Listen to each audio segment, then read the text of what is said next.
बीड ते मुंबईपर्यंत राज्यात कायदा सुव्यवस्था नसल्याची टीका खासदार संजय राऊतांनी केली। राज्यात काय चाललंय, गृहमंत्र्यांनी याचं उत्तर द्यावं असं राऊतांनी म्हटलंय। तर मुंबई असुरक्षित आहे असं म्हणणं योग्य नाही असं गृहमंत्री फडणवीसांनी विरोधकांना टोला लगावलाय। सैफ अली खानवरती चाकू हल्ला झाला, मोठा कलाकार आहे। काल देशाचे प्रधानमंत्री मुंबईत होते, त्याच्यामुळे सगळी सुरक्षा व्यवस्था तिकडे असणार। हे जे कलाकार आहेत मोठे मोठे, ज्यांच्या घराला बाहेर सिक्युरिटी आहे, त्यांना स्वतःला सुरक्षा व्यवस्था आहे, तिथेही सरळ चोर घुसतात आणि हल्ला करतात।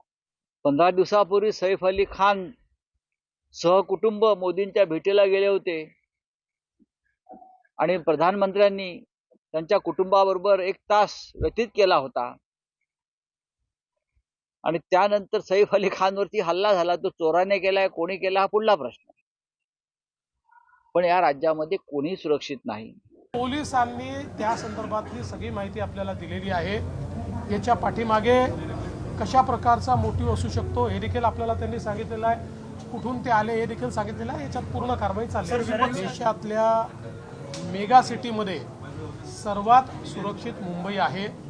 हे खरं आहे की कधी कधी काही घटना घडतात, त्याला गंभीरतेने देखील घेतलं पाहिजे, पण केवळ त्या घटनांमुळे मुंबई असुरक्षित आहे असं म्हणणं हे याकरता योग्य होणार नाही की याने मुंबईची प्रतिमा देखील खराब होते। पण ते अधिक सुरक्षित राहिलं पाहिजे या दृष्टीनं निश्चित सरकार प्रयत्न करेल।